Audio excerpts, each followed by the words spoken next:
Empower Radio presents The Farkas Files, an exploration of energy, metaphysics, and the paranormal with David Franklin Farkas. The Farkas Files. The truth is in here somewhere. Here's your host, David Franklin Farkas. Good evening. Thanks so much for being with us. It's always exciting to think about people all over the world at different times tuning in and listening, not just to the live show, but when people listen to the podcast all kinds of times all over the world. It's wonderful. So thanks for being with us. My guest tonight is Jim Palmer, who's been on before, and he has a new book called Anarchy, and it's really fascinating. I'm looking forward to talking to him about it. But first, tonight's metaphysical musing. And because of world events and assorted other things, I've been thinking a lot about terrorism and what it is and how it works. And I don't think terrorism is what people think it is. When we think of terrorism, we think of the violent events that are perpetrated, usually by a small group of people with an ideology who are angry about something and want everybody else to conform to what they have in mind. But it's not like a regular war. Regular wars have large numbers of people and lots of equipment, and the idea mostly is to not just shut down the other side, but to gain their territory. Wars have been territorial forever. And terrorism is not about territory. Terrorism is about making people afraid, and because they're afraid, changing their behavior. So if you can get people to be so afraid that the economy of the country is affected, if you can get them to be so afraid that they stop doing things that they've always done, but which they are now afraid to do because it may get them in trouble. If you can change people's behavior with a relatively small, violent, well-publicized event, then it's a pretty efficient way to get what you want in the world without having to do what typically is considered war, that big, violent act of violence over a long period of time. So obviously, there are terrorist groups who are attacking people in other countries, not in the countries where there's all kinds of craziness going on right now. And it's usually a few people with weapons and all kinds of other stuff, and they do something that doesn't take long. And typically they get caught and they get killed, and they do the damage that they do, but mostly it's about the conversation and the fear and the anxiety that's created after the fact. So what they're really trying to do is have that effect. So we look at outside ourselves and we see violent terrorists and we say that's terrorism.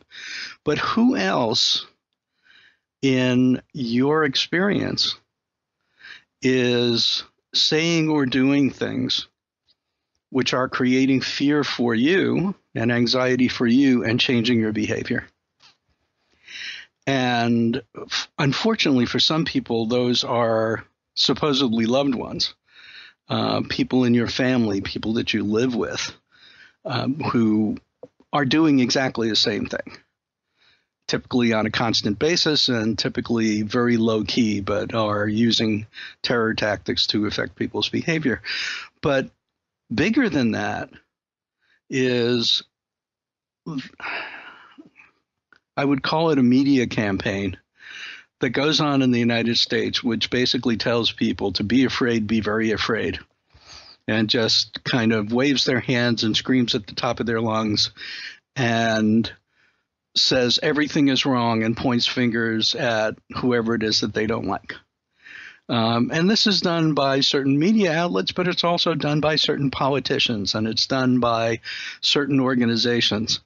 Certainly the message that people need to buy more guns in order to be safe in a dangerous world is doing two things. It's getting guns and ammunition purchased, which is very good for the manufacturers and the people that sell that stuff, but it is also making people afraid.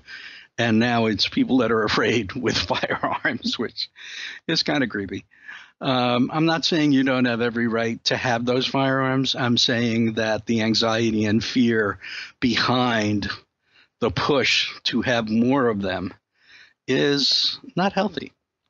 It's not healthy. We're the only country in the world where that happens, where people do that. With the exception of a few war-torn countries run by warlords, which is, thank God, not what's going on here. So the unfolding of that fear typically is that the person feels afraid.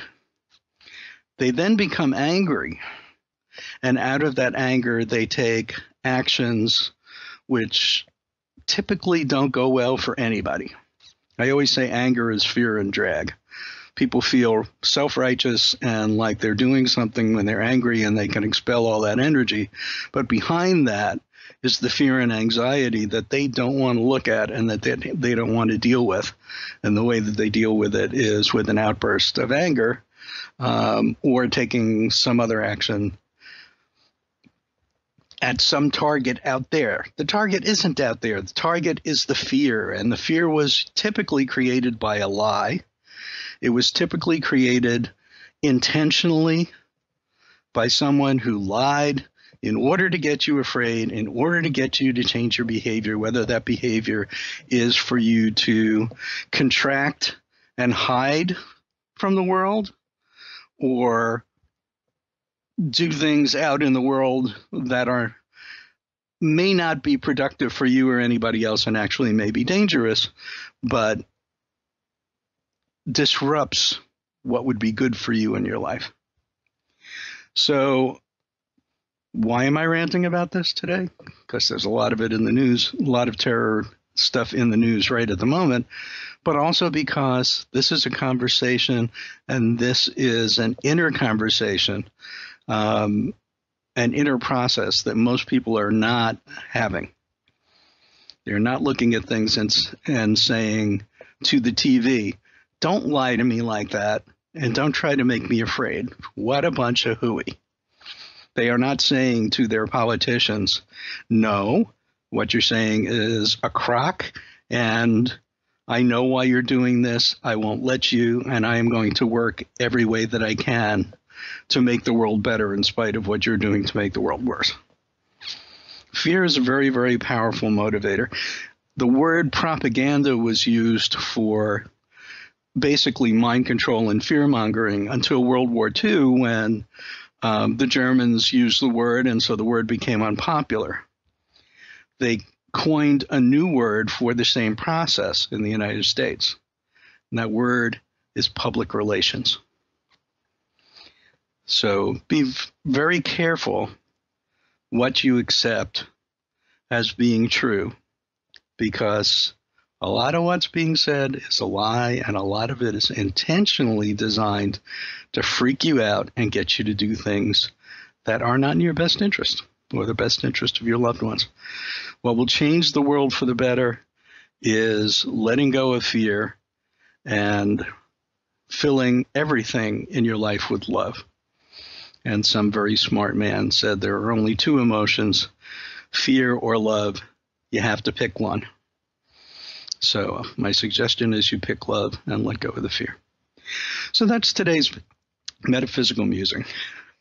And now we get to hang out with somebody whose writing I love to read and whose thoughts I really enjoy, Jim Palmer from Nashville, Tennessee. Thank you so much for being on the show again. Hey, David. Yeah, it's great to be back. Thanks for having me.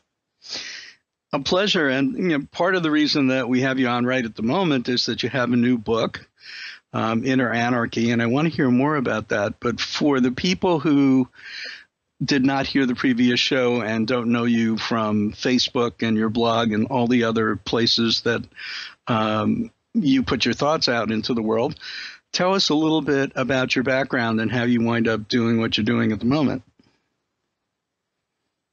Well, I guess a place to pick it up is I became interested in Christianity on a personal level when I was in college, and I became felt like a calling, if you will, on my life was to devote myself to being a Christian minister. And so after I graduated from college, I moved up to Chicago and I went to Trinity Seminary. And I earned a Master of Divinity degree studying the Bible and theology for 4 years in seminary. And then when I graduated, I went on staff at a large non-denominational church and was one of their pastors before moving to Nashville and being the senior pastor of a non-denominational church myself. And so I very much was a person who was entrenched in Christianity, Christian doctrine, ordained minister, professional pastor, and did this for a number of years, and had some personal experiences in my life and in my congregation that caused me to step back and question some of the things that I had believed over the years and developed in terms of my understanding of God and how people's lives have changed and so on. And ultimately, through that questioning of my faith, I decided to leave professional Christian ministry and begin to explore what it would look like to know God beyond the confines and the mindsets of organized religion, in this case, organized Christianity. And that's when I started my journey of writing books, kind of sharing my story of shedding religion to find and know God, if you will, and what it meant to connect with the divine and live a spiritual life beyond the mentalities of organized, institutionalized religion. And so, 5 books later, in terms of writing through that journey, I'm, just kind of continuing to share and express what that process has been like for me, what I'm learning, what I'm finding, continuing to lay aside some of my religious past and connecting with what is, to me, a more real connection with God and the divine, and kind of sharing that story everywhere I go. And the stuff that I've read of yours has always been absolutely fascinating, and it's kind of getting inside your head as you go through your process, which is always fascinating. So the new book is Inner Anarchy. And tell us a little bit about why you called it that and what the book's about. Well, the title and the subtitle itself has been, I guess, a bit of a subject of controversy. In a nutshell, most people have heard the word anarchy. It essentially means the absence of rulers. I mean, in terms of a political and social movement, anarchy is very much associated with, uprising and revolt and chaos and putting out or kicking out the ruling class. And so with that theme or that idea in mind, inner anarchy is dethroning those false religious and worldly mindsets, beliefs, stories, narratives, ideologies that have been programmed into our heads. Many of these beliefs and ideologies, go centuries back, and we learned them, growing up as kids, through school and religion and the media and all, societal institutions that program our minds with all kinds of things that really pit us against each other as human beings and prevent any possibility of birthing a new world that works for everyone. And so the book is very much about turning away from all that stuff in your head and instead turning towards what is real that we experience inside in our deep feelings, which is more than just sort of a sappy, flighty, sentimental emotionalism, but it's the belief that the real person inside of each of us, which we typically experience through our deep feelings, is a very real and powerful dimension. And religion has often kind of turned us off from that, convinced us that we can't really trust ourselves, that we need to, kind of step in line and follow the mindsets and beliefs and ideologies that we've been given. And the subtitle of the book is Dethroning God and Jesus to Save Ourselves and the World. And the meaning behind that subtitle is that some of the most important beliefs and mindsets and ideologies that we need to dethrone and kick out are religious ones. What we've been told about God, what Christianity has told us about Jesus, which I think are false and are often in the way in preventing people from really experiencing the kind of freedom and salvation that Jesus promised and spoke of to begin with. So it's a rather hard-hitting book. Over the course of the years in writing my books, I have deconstructed and kind of shed most of my, traditional Christian theology, if you will, and yet at the same time, the person of Jesus has become important to me. I had to kind of differentiate between Jesus and Christianity.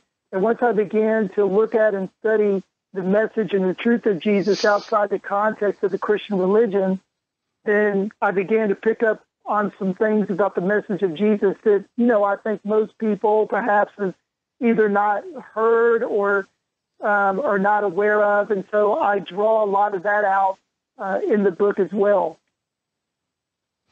Well, there was one thing in the book that I found, it's an approach that I love anyway.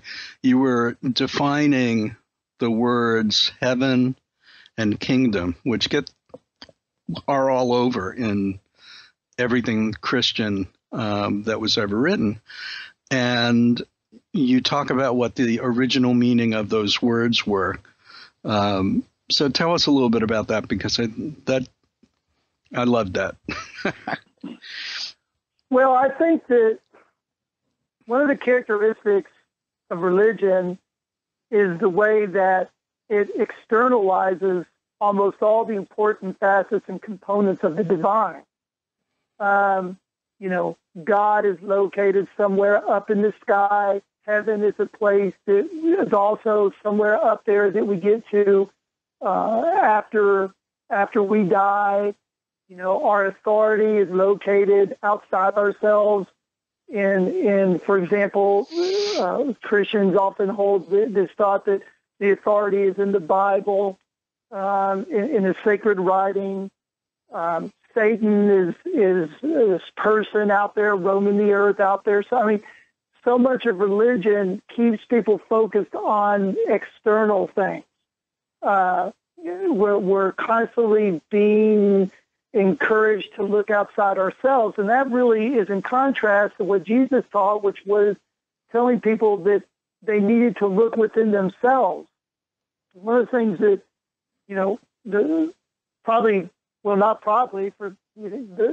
the most central message that Jesus taught was that the kingdom of God is within us.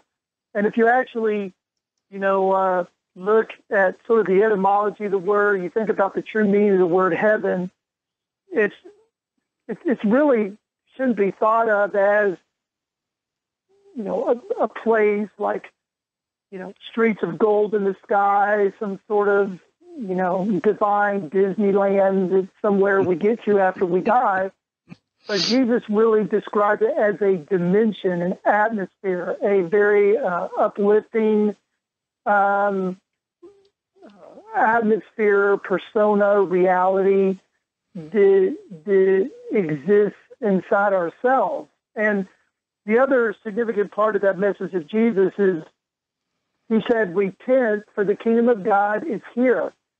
And the word repent is probably one of the most misunderstood religious words. The word does not mean, as it's often told or taught, the idea of feeling regret for your past wrongdoing.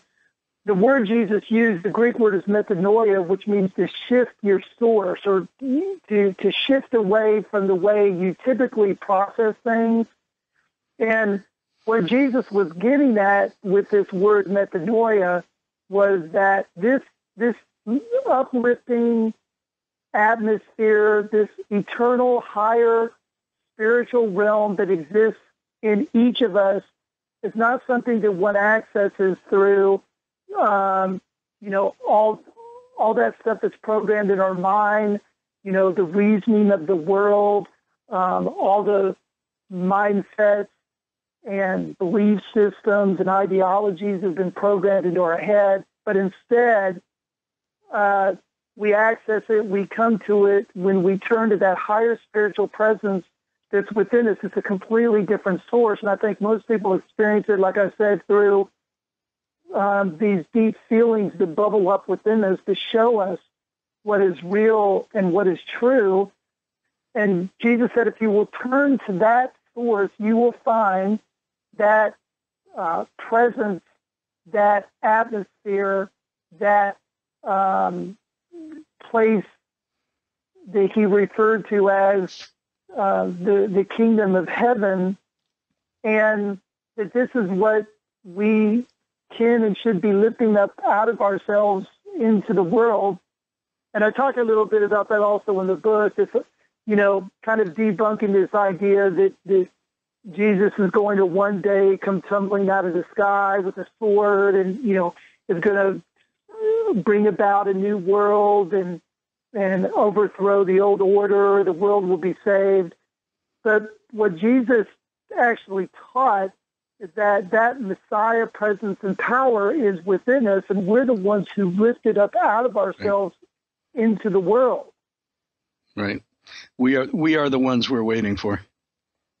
Exactly. And I think that, to get there, you have to really do business with those beliefs and mindsets that we've taken on board. Kind of an illustration I give in the book is hang on to the illustration for a minute, because we're going to go to a break. Okay. We will be back shortly unless we get taller. My guest is Jim Palmer, talking about his latest book, Inner Anarchy. And we will be back in just a minute here on the Farkas Files on Empower Radio. Don't go nowhere. We're back with my guest, Jim Palmer.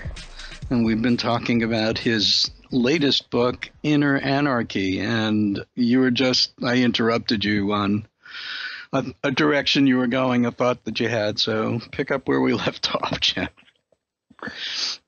Well, I think what's kind of the issue at hand here is learning to trust what we feel inside. For a lot of people, religion has cast some doubt about whether or not we should trust what we feel inside, follow that. It's very common, for people to externalize the authority of their lives to, a God up in the sky, or waiting for some future day for Jesus to return, or finding our authority in a book such as the Bible. But Jesus very much encouraged people to recognize that the same spirit that was in him was within them, and that what was really required of people is not that they, become Bible scholars and spiritual gurus, and but they become like children. That they be able to turn within to the very simple, natural, and elemental, things that we feel inside that emanate from within, from that higher spiritual presence, that spirit that is within us all. And I think this is really the hope of the world, is for people to realize that, the kingdom of heaven is within us, that's where the spiritual power lies, and that we can very naturally speak from these deep feelings to each other, have the courage to listen to what is really real inside of us and to lift this up, lift it out into the world. And I think Jesus was saying that this is ultimately what saves the world, that the Messiah is not, Christianity kind of built a religion around the worship of the person Jesus, and yet Jesus himself discouraged people from doing this, and instead to be aware of the presence of the Spirit inside of them, and that the salvation of the world was going to come as we lift that Spirit up out of us. And even saying it in those words perhaps makes it sound like a very religious or spiritual sort of thing, but Jesus really emphasized that it's actually a very natural process. It's something that a child can grab a hold of. It's that willingness to trust what we feel deep inside and to speak from that to each other. Well, you had something in that paragraph that I loved, I think in the first or second chapter of the book. The definition that you quoted of the word kingdom, the translation, I guess, is authority. And that, in effect, what he was saying was, within you have the authority to create whatever it is you want, that you need to find. It's not outside of you, it's within you. And that heaven is upliftment or enlightenment or whatever, a higher way of being in the world. So that the real message was to become enlightened, looking at the world in a different way, and that the authority to do that and the power to do that is inside of you. It's not somewhere else. Yeah, well, I think that there were times when Jesus made the point that when people experienced miraculous transformation in their lives, or a miraculous type of circumstance unfolded, Jesus would often say that it was because that dimension was triggered within the person. Your faith is what has healed you. And right. Yet there were times when Jesus, there's a few stories that talk about how Jesus was not able to, they did not see these kind of miraculous manifestations because people were not willing to access that dimension, to become like those children, and to have that simple belief within them. And so I think that, religion, institutionalized religion, is often creating this scenario where the original teacher or bringer of the truth is kind of turned into a sort of icon or guru that is far above what anybody else can really attain. And yet Jesus himself, heavily discouraged this. He said, "You will do greater things than I've done." And so I just think it's a facet of religion to do this, and we have to stop that, and we have to return Jesus, in my mind, back to the common. The spirit of Jesus needs to be lifted up, out of people in a very natural and real way. And I think as that begins to happen, that a new atmosphere will emerge among us that I think will be very powerful and will be manifested in our world in very different ways.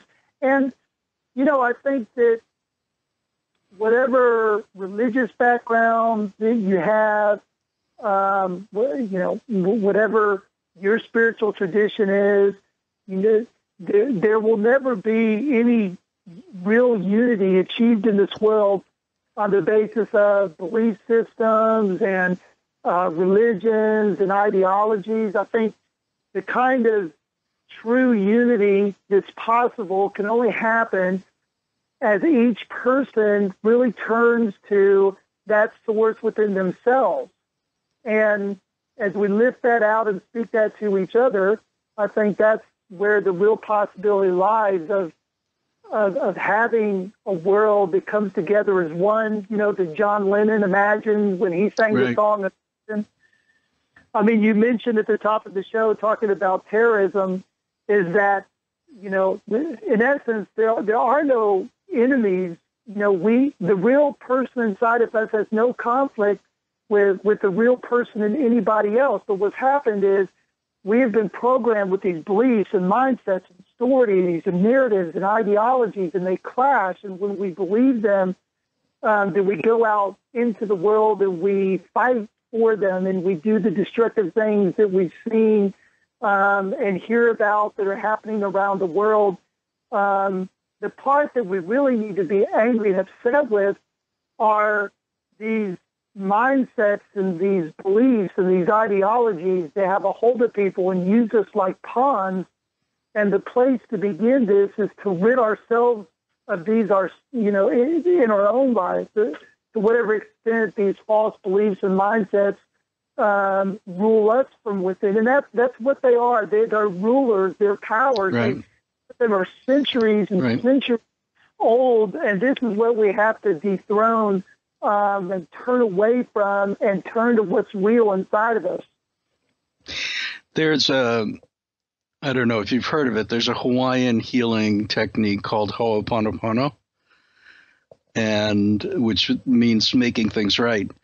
And the underlying concept there is that whatever we see in the world around us is a manifestation of something that's going on within us, but that a lot of that stuff we're carrying around like a virus, like a computer virus. It's bad data.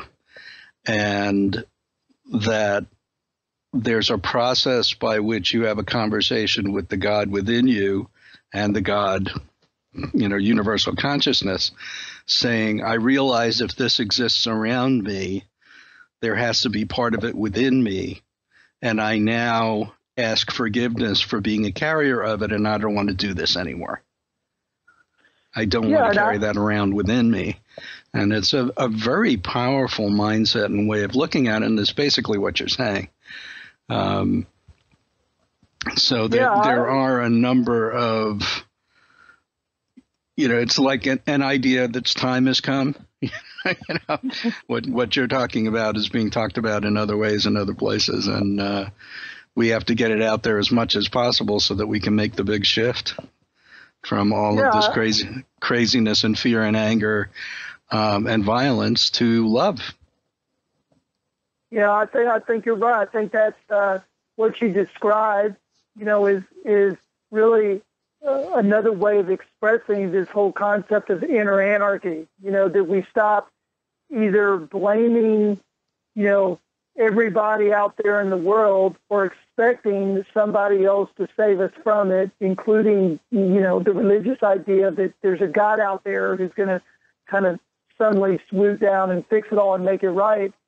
And instead to not only take responsibility for the condition of the world, as you said, as a manifestation of our inner reality, but to also see this as a great opportunity to manifest something different by turning away from those beliefs and mindsets and ideologies and turning to, that source, that universal consciousness that I think, there's a lot of people who, very common, ordinary, everyday folks who feel it inside themselves. They know what's real. They may not have the words to put to it, or might not even understand it completely, but they have felt it. There have been those moments when something triggered what they felt inside that was real. They felt a sort of homecoming sensation and a certain connection and oneness with humankind and the world, and the hope of a real togetherness coming together, and the possibilities of a way of being and living in this world that's, beyond what any of us, can hardly even imagine. Again, John Lennon took a crack at it, and he imagined what he felt in his deep feelings about a world that's joined together as one, that is not divided by these ideologies. And I think you're right. I think a lot of people are feeling it. It's interesting. One of the things I talk about in the book is, Jesus is very much associated with Mary and David. Mary, the mother of Jesus, and of course there is Joseph, but David is critical because Jesus is called the son of David. And we know that we tend to think of Mary as this, real quiet and submissive, sort of, but her name in Hebrew means bitter rebellion. And of course, David's name means beloved. And so one of the things I talk about in the book is that the kind of inner anarchy, or the salvation of the world, is going to be born out of the commingling of rebellion and love. And what I mean by rebellion is that we finally get angry enough to say we're no longer going to let ourselves be controlled and governed by these false beliefs and mindsets and stories and narratives and ideologies. We kick them out. They've had their time. Their day is done. And instead, we turn to what's real inside of us, that love that you described. It every human being instinctually knows is true and real. And I think that out of all of that, then there's, in my mind, we're right there on the brink of birthing a world that, Jesus imagined and John Lennon sang about, and people in almost every religious and spiritual tradition have seen it with the eyes of their spirit and heart. And, I have a lot of evidence of people around the world who are thinking these kinds of things. Right. It's time. It's definitely time, and you're one of the people bringing that message, which is really wonderful. Well, and you're one of those people, too. I mean, I was just thinking about what you said on the top end of the show, that fear, so much of these false belief systems and ideologies that are at work within us, that the whole game is sort of perpetuated by fear.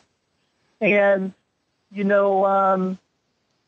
so to have the courage, to turn away from those fear-based systems is going to be, a central part of moving forward as humankind and building a world that really works for everyone. It's those old mindsets, those ruling beliefs within us, they're not necessarily going to go quietly into the night. And so we have to really encourage and support one another. We have to speak out what's real to each other, and let it develop and grow. It's really fascinating when I think about what you've just been talking about.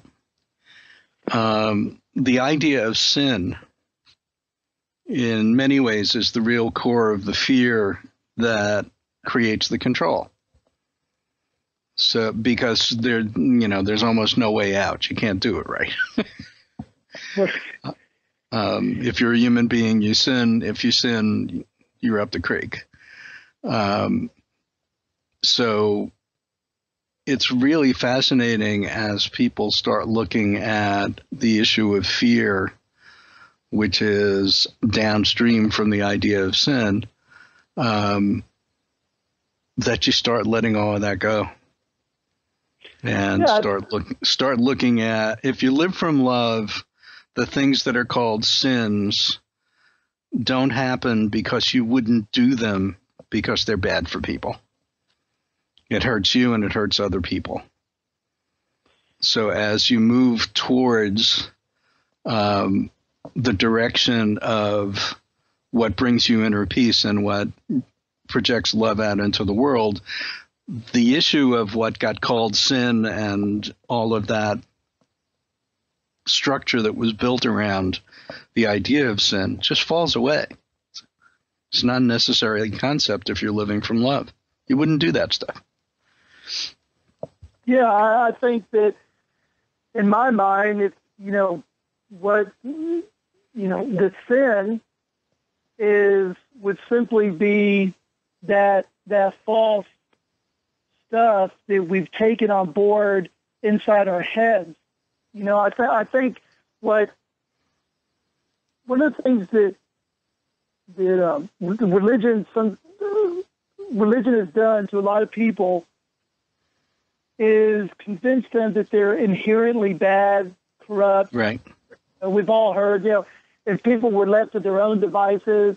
Look, when people are actually, killing innocent people, destroying property, performing hate crimes, they're not actually operating within their right mind or their right spirit. They're actually not being who they really are.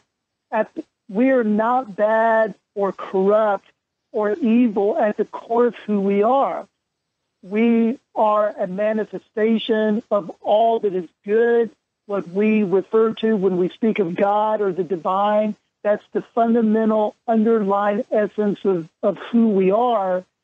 And we've taken on all these other false beliefs and mindsets that, including the religious ones, they have instead, convinced too many people that they are corrupt at the core. And therefore, we need somebody to forgive us and save us, and the whole plan is set in place. Right. But the truth is that, the best thing a person can do is connect with what's real inside of them. Because at the real core of who they are, it is that kingdom of heaven, that spirit, the same spirit that was in Jesus, that same spirit of love, that same spirit that connects us all together as one. That is the truth of who we are. And that message is actually in many religions, not most of the Western religions, but it's there all over the world, and especially in indigenous cultures. It's a very native idea that we're all connected. We're responsible for not only each other, but for all of creation, for all of nature, because we're all brothers and sisters. There is no separation. And that idea is all over the world, but it's not a very Western cultural or religious idea. Yeah, I think it's kind of maybe ironic, perhaps, that in the West, it hasn't been religion, it's been science that has more paved the way in bringing out the message of how the interdependence and interrelated nature, of all reality. Right. In terms of, quantum mechanics and quantum physics, and, science has, kind of stumbled upon the realization that everything that we see out there is interconnected and related in ways that kind of deceive our eyes, and that there really is no separation as it appears on the surface. Right. And unfortunately, you can graduate high school in this country and never hear what Einstein came up with 100 years ago, that everything is energy and some of that energy looks like particles and tricks us. It's taken over 100 years for that to be anywhere near something that mainstream people have even heard about, much less understand, which is kind of odd. Yeah, well, I could use another word, but I won't.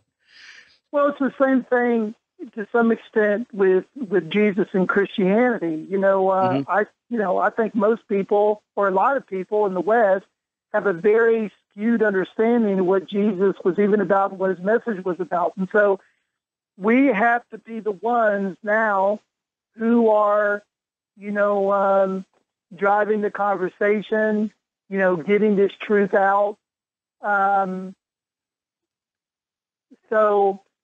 I think what you're doing and your show and is an example of, turning the tide and making people aware, challenging people to let those divisive religious systems crumble to the ground and empower one another to step into and to live out of that reality of what lies within us all.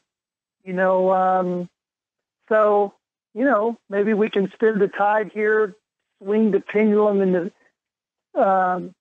and in the direction of lifting up what's real and true that we all know within ourselves. Well, that's the perfect message for us to end on, because as usual, we could keep talking for another hour. Yeah. Which is what I love about doing this show. All the wonderful people that come on, that we could just talk and talk and talk, but we do have a time limit. Yeah. So tell people where they can find you. Well, you can, I'm pretty active in social media on Facebook, Twitter, Google+, but probably the easiest place to start is jimpalmerblog.com. You can pretty much find every place I am off of the jimpalmerblog.com. The easiest way to get my books are Amazon. You just write in Jim Palmer Amazon, and they'll take you to my Amazon page, and you'll see Anarchy and the other books I've written there. So, if you've read my books, send me an email. I'd love to meet you, have a conversation about, what you thought and so on. So, there's a lot of places. And that link is going to be on the page about this episode of the show, so it'll be easy for people to find. Jim Palmer, thank you so much for being on the show again. It's always great fun to hang out with you. It's always great to visit with you, David, so thanks. My guest tonight has been Jim Palmer. His new book is Inner Anarchy, and always a pleasure to have him on the show.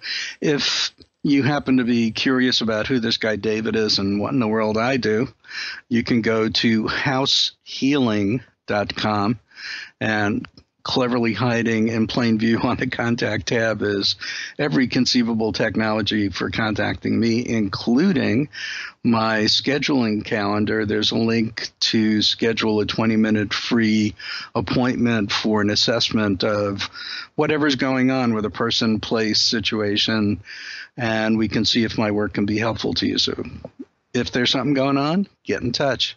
If you want more information about the show, go to thefarkasfiles.com, and the entire archive of however many years it's been, I think we're going on 4 years, is there, and all the basic information. We're also on iTunes podcasts, iHeartRadio, and about, I think, 3 or 4 of the other streaming media websites, Stitcher. So if you search for Farkas Files or Empower Radio, you'll find us on all of those as well. So thank you so much for being with us. And until next week, this is David Franklin Farkas for the Farkas Files. The truth is in here somewhere. on Empower Radio. Have a fantastic week.